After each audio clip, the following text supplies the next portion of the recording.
going on, everyone? Welcome to the Unfiltered Information Podcast. This is episode 3. Josh here with my guest this week, Jay. He's experienced MDMA-assisted psychotherapy with the MAPS program. Anyone unfamiliar with the MAPS, it is the Multidisciplinary Association for Psychedelic Studies, founded in 1986 by Rick Doblin, based out of Santa Cruz, California.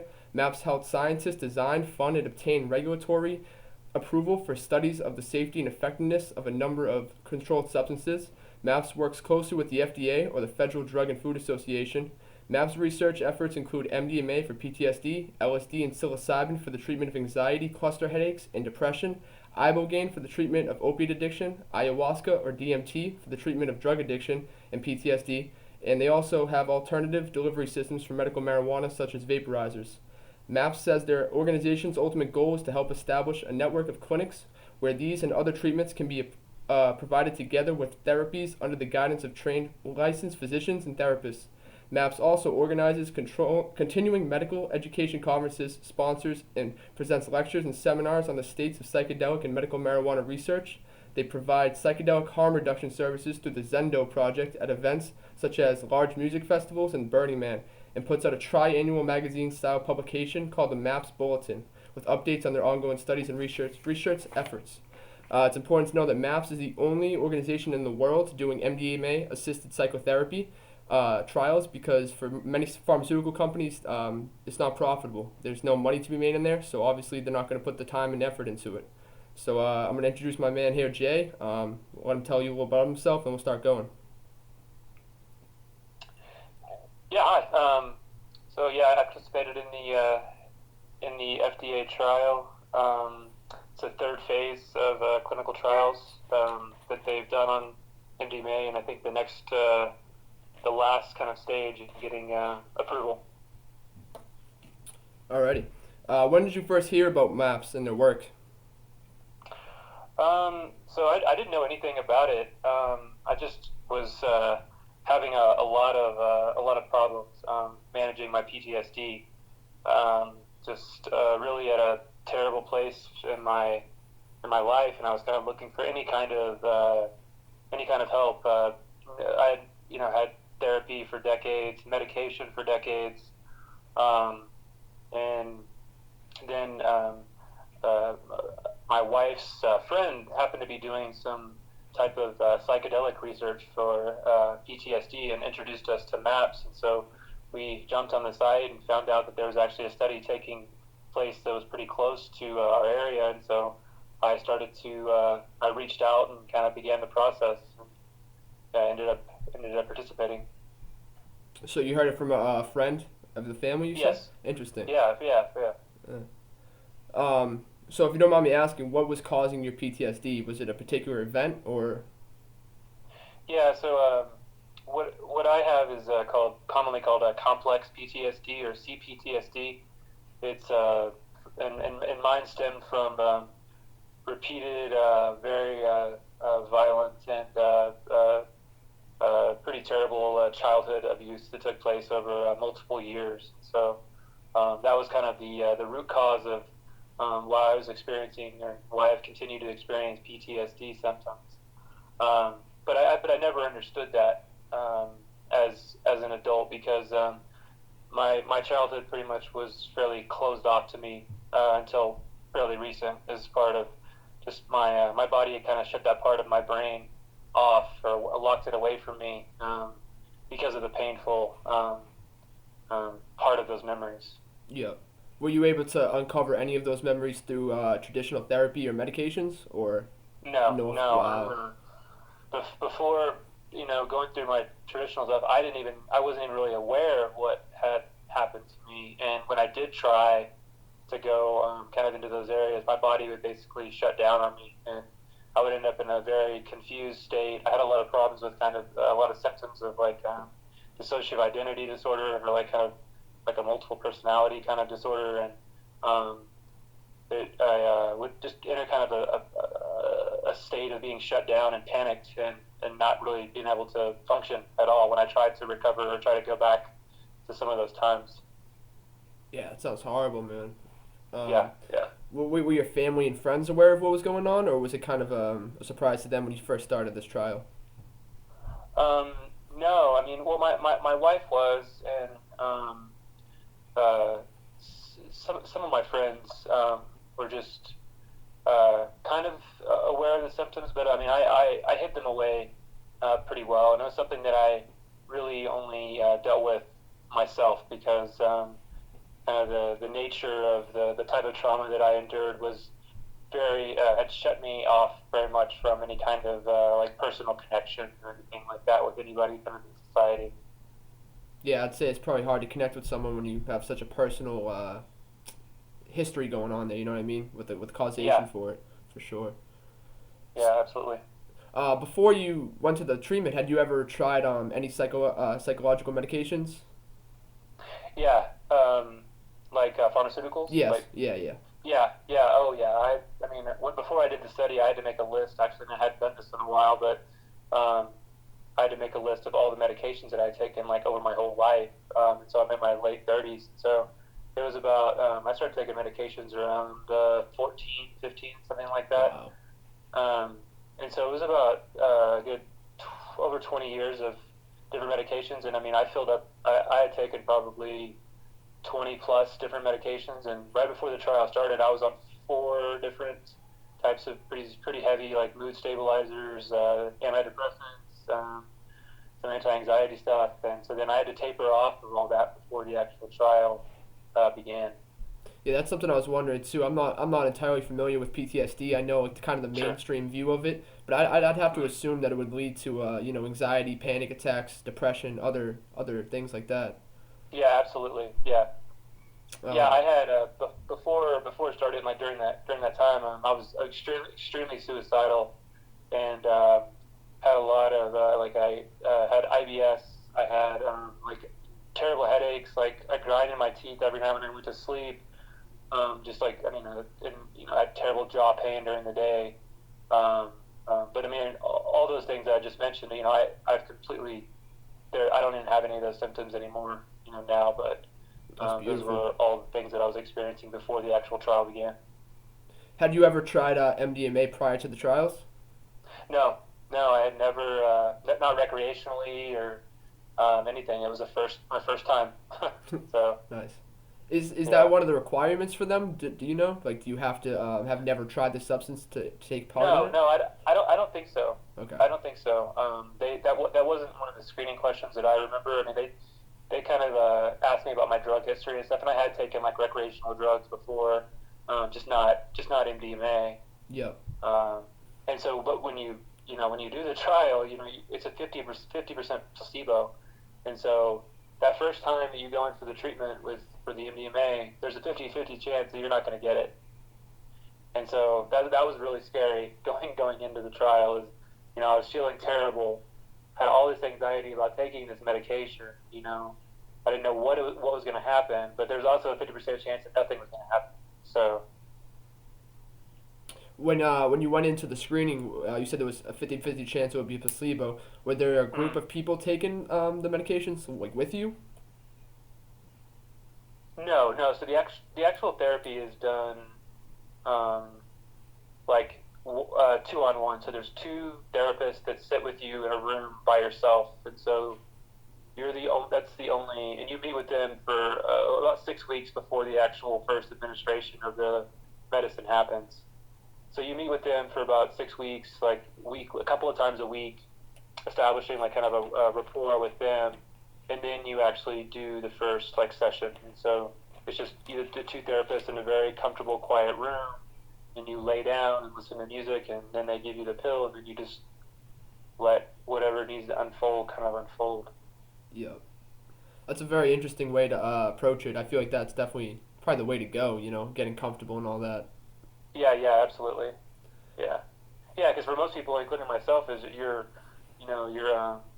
uh, um, your nervous system is haywire. I mean, it's going crazy, and so like it's a very that's going to amp it up too because it's a lot of stress for the body to think about doing this thing, and so you definitely want to make sure you're in a good place before or as good a place as you can be. What was your view on MDMA prior to this? Like a lot of people associate it with like a party drug or a social thing. Yeah, Was that your view of it, or how did you see it? yeah. I mean, I mean, all I had really heard about it was that I'd read headlines. Oh, somebody takes MDMA at a rave and you know gets trampled and dies, has a heart attack or whatever. So I really just viewed it as like a party drug or something that people would take like wanting to go out. I never ever considered it like maybe this this could be something that would be helpful for me or anything like that. And I really didn't understand kind of the properties of how it works and what it was like in its pure form versus the things that it gets cut with people who are using it recreationally. Yep. And yeah, I mean, and with any psychedelic, like the intent behind in which you use it is extremely important. Yeah, even before I got in touch with you, my stigma on it was that it was strictly a party drug. I didn't see any medical benefit for it. I never even crossed my mind. Um, Right, right. Nowadays, obviously, everyone's all for medical marijuana and even magic mushrooms and psilocybin for some things. But Mhm. until I started looking into maps, I never realized the extent of how much like how life changing this substance can be. It's kind of crazy. Oh, yeah. I mean, and it makes sense. I mean, when you like kind of get into the science of it, because um, it what people with PTSD never really get to experience is a feeling of like being at peace inside and like having like good feelings and like having good feelings like about yourself in a very safe environment. And like in MDMA, when you take it and you like kind of what you do is you put a blindfold on and you lay down and you kind of like turn inward. It allows you to like have these feelings of peace and like safety. For me, it was the first time in my entire life that I remember ever feeling those feelings. And so if you can return your body to a state like that, then it enables you to actually start healing yourself. And so it's pretty wild. But It sounds like it has the exact opposite effect of a pharmaceutical medicine would. Pharmaceutical kind of numbs you or makes you adjust to the pain. You saying MDMA kind of makes you realize the pain's not as severe as it actually is. yeah, I think it creates a safe space for you to approach that pain Okay. and to be okay with it. Because what PTSD and specifically what it does to children who experience like extreme emotional pain is you try to avoid that pain and that fear at any cost because you don't want to re-experience what happened to you before. And so it's this kind of game that's almost like going on inside of you, and it allows you to kind of pull down all the walls and like look at it and be like, oh, like yes, this is like a very like terrible thing, and like this is like a horrible fear, but I can just like sit with it, and I'm okay with doing that. And that's like where healing can actually start. For me, that's where healing like kind of started to begin. Interesting. Yeah, it's definitely a much seems like a much better beneficial way to approach something like something so severe as this. Being able to kind of recognize the fault in and kind of come to terms with it on your own terms. You know what I mean? Yeah, absolutely, because that's the only way. I mean, no one else is going to heal you, especially with something like this. It's something that happened to you internally, so you're the only one that can really get there and like solve solve the problem. It's essentially like a problem within yourself, and you can solve it. And it's a really beautiful like process along the way because you kind of get to learn who you are because much of that got pushed away and down, especially if something happened to you at a very young stage in your life. Yeah. That must have been beautiful to kind of realize like unveil the full person you truly are. You know what I mean? I don't want to put words in your mouth, but it Yeah, kind of sounds what it seems like to me. You kind of yeah. I recognize mean, that's yourself for the that's first still the time. work. Yeah, that's still the work that I'm doing right now for sure. And I mean, it's definitely been a slow process, but like I'm making progress now, like a lot of progress. And before, I was just completely stuck in a place where nothing was happening and things were only getting much worse. Now, do you still experience any symptoms to this day? Yeah. I still do experience them. Everything is kind of, it's just, it's shifted the way that I kind of view my symptoms um, and the feelings, and I'm just much more comfortable with them. And it's not nearly as disruptive to my life as they were before. But yeah, I definitely still have a lot of the symptoms that I'm still working through. Um, I realized that my history of abuse happened for years and years and years of people who were by people who were very very close to me, and so it's not gonna, it's gonna take, more than a year's time to fully be able to heal from those like deep wounds. For sure. But I am making a substantial amount of progress on them. Do you still see those same therapists that you met at MAPS, or did they kind of transfer your records off to like another licensed therapist? Yeah, so fortunately for me, it was a male and female team that were my therapist, and then the male is actually in the area where I live in, and so I've been able to continue to see him in his private practice. That's awesome. Yeah, and I mean, and I mean, and the amazing thing is, like I had to taper off all my meds, before the trial, and I was petrified of doing that because I hadn't not taken medication for essentially my whole, adult life. And I mean, I don't take anything now. I mean, I'm off. I don't take any medications at all, and I feel, so much better than I did, beforehand. And so that's just amazing in itself. Yeah, that's truly an amazing thing, going for your whole entire life that you can even remember being on these medications and having one or two substantial experiences with the psychoactive medication that just kind of puts everything into perspective for you. That's can't even imagine the joy that that must bring to you. Yeah, yeah, for sure. Yeah. So to the will you have any follow up association with MAPS, or you kind of is I don't know how it goes after you're done with the treatments. Do they follow up with Yeah. you at all? Yes. Yeah. So there's a 1 year follow up. I should be coming up on that here in I think it's about 6 weeks that'll be, and so they'll follow up with an assessment of kind of how I am like a year after the trial. That's awesome. Yeah. And so what I did too is I took they're testing to see if it has any impact to your actually DNA. So I provided a DNA sample before the administration of the first medicine, and then I did one at the very end of the last session. So the whole trial lasted for about 4 months, and so I did a sample at the beginning and a sample at the end. So I'm interested to see what the results are with that. Yeah, I wouldn't even imagine that. That's very interesting. I could see the Yeah. maybe your dopamine and serotonin levels going up, obviously, but Mhm. DNA change. That's yeah, something I wouldn't even imagine. Yeah. Yeah, and I don't know enough about that kind of research to, you know, to have any ideas. But yeah, I'm interested to see what they obviously think something. So it'll be interesting to see what the results look like. So were all the people that you met up with were they all very professional about this? I'd assuming if you're taking a substance that it's not approved by the FDA, it's a federal scheduled substance by the government. Do they go about it in a very like professional way? I'd assume. Oh yeah. I mean, it was extremely professional. I mean, it's approved by the FDA for them to do the trial, and so Oh, okay. it's federally legal for them to administer the MDMA. And so, I mean, what the great thing is that it's pure MDMA. So if you're ever gonna want to take, be sure you're taking pure MDMA. Yeah, it's as safe as you can get that was there. definitely it. It's as safe as you can get, I'd assume. Yeah, absolutely. Yeah. Would you recommend this sort of treatment to anyone who was in your sort of shoes?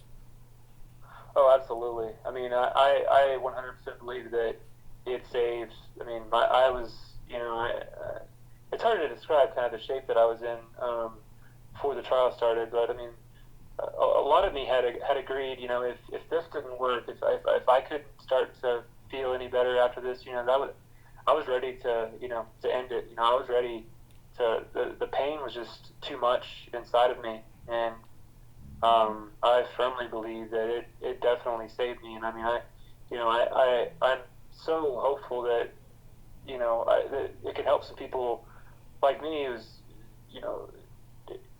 I tried everything, and it was just treatment resistant, and it's amazing. And yeah, absolutely, I would recommend it to anybody. And honestly, I would recommend it to anybody just who wanted to try the experience to try it, because it can be a really beautiful and like learning experience for yourself, for individuals to be just more connected to themselves. Yeah, that was gonna be my next question. I was wondering what you personally experienced while taking the substance. Like, what were your feelings? Did you have any like visuals, or was it all kind of mental? No, it was all kind of mental for me. It was just more of feelings and I mean, my my my trauma was pretty severe stuff, and so uh, once the medicine took hold, I it was like this stuff that had been like closed off in my brain for a long time came out, and I actually reenacted what happened to me like as a child, like in the space that I was in. Like I was talking, and all the voices that were talking to me, they were yelling at me, they were doing things. I started speaking in those voices like it was happening right then. And so I went through that, and it was a safe container for me to do that in. And then I kind of went back to myself, and then from there, I was able to like start working and incorporating these like things that happen like into my kind of modern existence. That's a very interesting way to describe it. I mean, for anyone who's never experienced it, it's probably 1/10 of what you experienced. You know what I mean? Yeah, Yeah, but man, yeah, that's beautiful. That's beautiful. yeah. So did you go to? Actually, I want to ask about the state. But you said your therapist right now is relatively close to you. Yeah. So yeah, is that how it usually is? Do they try to pick out therapists that are near the client or the volunteer, I should say? Yeah, so there's a research center that's here, and so I think all the people that they're using for the research are all in the trained and pretty close in the area because I mean, the two people that I was with the whole time, and that spanned about 4 to 5 months, and so it's a good investment of time for the people that are involved in the trial. So I imagine they'd have to be living pretty close. But there's like MAPS sites kind of all over the U.S. Mine took place in Colorado, but there's kind of MAPS places all over that are doing the study. Yeah, I was thinking because I'm assuming for this topic it might be taboo even for some licensed therapists to want to not maybe work with someone but talk about someone using MDMA. You know what I mean? Yeah, and I talk to therapists all the time, like people who are even trauma therapists, and I tell them about what I was, and they don't even know what I'm talking about. They don't even know that this is going on. They're not even that informed to know that this is even a modality that's out there, and they're not trained therapists. So Yeah. No, a lot of the general public seems to not really be aware of it. I just came under aware of it very recently by Joe Rogan. I don't know if you know that podcast. yeah, And he talks very highly of maps, and I started looking into it, and then around the same time I was looking into it, I so happened to see you comment on the maps Instagram page, and I just hopped right on it because I was like, this is a great opportunity to learn more about the whole process.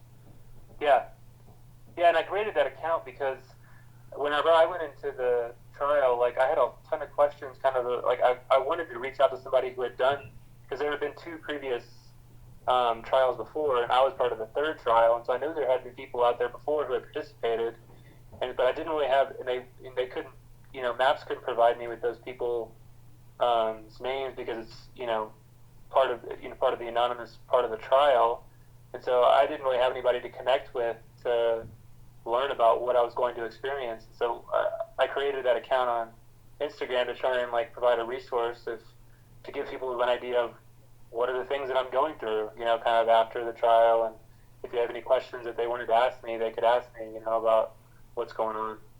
That's a beautiful thing. Does Maps have like a forum for people going through this to anonymously talk to each other by chance? I don't think so. Not that I was aware of Mm. whenever it was going on. That would be a great idea, though, I think. Yeah, for sure. Because I've never experienced PTSD, but I've experienced some mental things, and for sure, when the loneliness of mental problems can be more crippling than the actual thing itself at times. Absolutely. Yeah. Yeah, absolutely.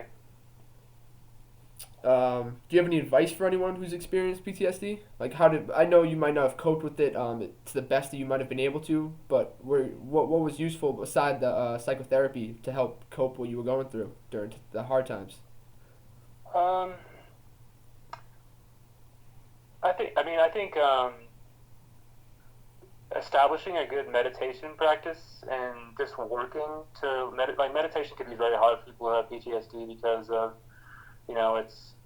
it's a hard to calm your nervous system enough to get to a point to be able to like I guess meditate effectively, but just working on that and like developing that single skill has been very, very helpful with my recovery.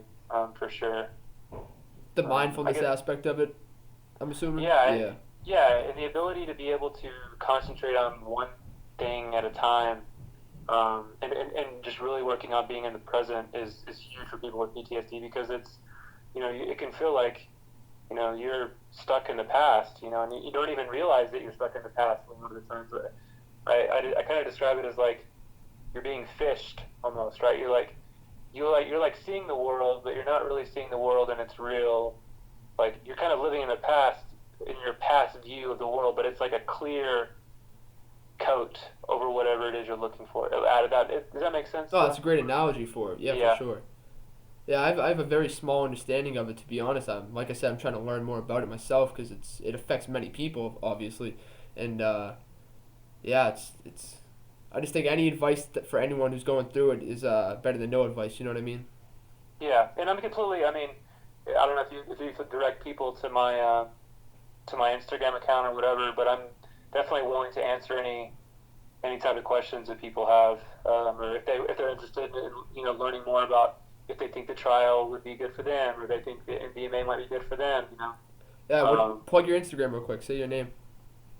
so it's just PTSD MDMA. So Sweet. really, yeah, really easy to remember. So I'll throw that in the description of this video too for anyone who's interested in that. I'll put his link to it. And yeah, I was looking through your page a little bit, just looking at like a few pictures and your captions. I didn't want to delve too deep into it because I kind of wanted to learn as I'm going while talking to you. You know what I mean? yeah, But from what I saw, yeah, you're doing really good stuff, man. Your page should definitely be bigger than it is. Reach a broader audience. Not even necessarily people who have PTSD, but people who may know someone who has that. You know what I mean? Because yeah, that's yeah, that's a big step right there too. yeah, absolutely, yeah. Did you know anyone else who has PTSD personally? I know you said your friends didn't really know too much about it. Your wife, you said. But do you know anyone who may have symptoms of it? Yeah, I do. My my mother, also, she kind of won't really uh, commit herself to being diagnosed or accept it. She's just kind of like lived in this world of kind of denial, I guess, about. But she's really the only one that I interact with that has PTSD, which makes it really hard, right?